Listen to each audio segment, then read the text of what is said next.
Yo, watch list for Wednesday, May 8th. We'll start off here with EBS, just gets up on the screen. So this day here was a gap up and run on earnings. And like I've said before, I don't like to short earnings winners, regardless of what the actual earnings is. The reaction to it was positive, and since then has been grinding up. And this 450 level is now proving to be key. Volumes died off a bit, so I wouldn't be trading huge size on something like this. But now that volumes died, this kind of looks like a transitional day and then sort of that liquidity trap type setup. So if this starts to build over 450s, I like a trend join there for the breakout. GME hasn't died. Waiting for this one to pick a trend if it wants to fail to fall through sub 15 or start to build over 17s.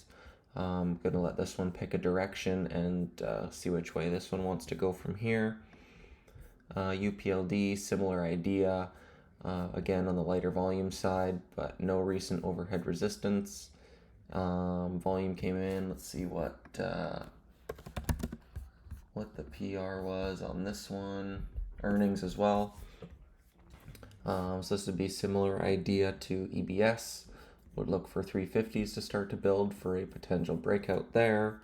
AGBA, I really like this pullback here off the open.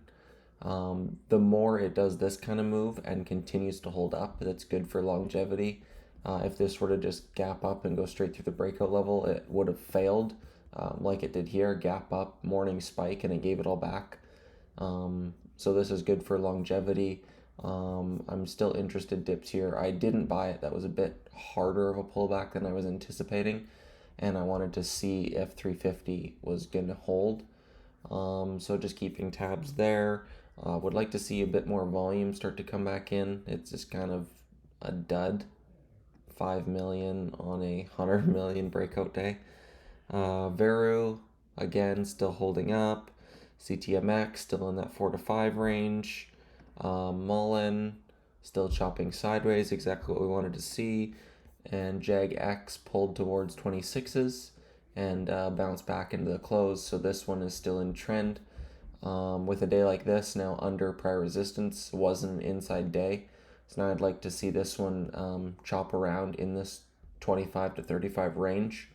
And then maybe in a few days or a week plus, we might get another leg.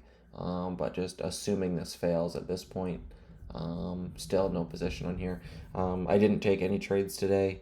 There wasn't anything really jumping out at me, like kind of like Nate says, like this is the one, and there wasn't any of those today, and it doesn't really seem like there's any jumping out for tomorrow either.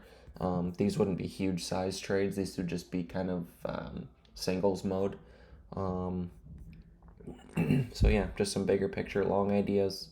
And yeah, we'll see where we're at. Hopefully some momentum picks up later in the week and we get some nice multi-day runners for me to get some conviction on.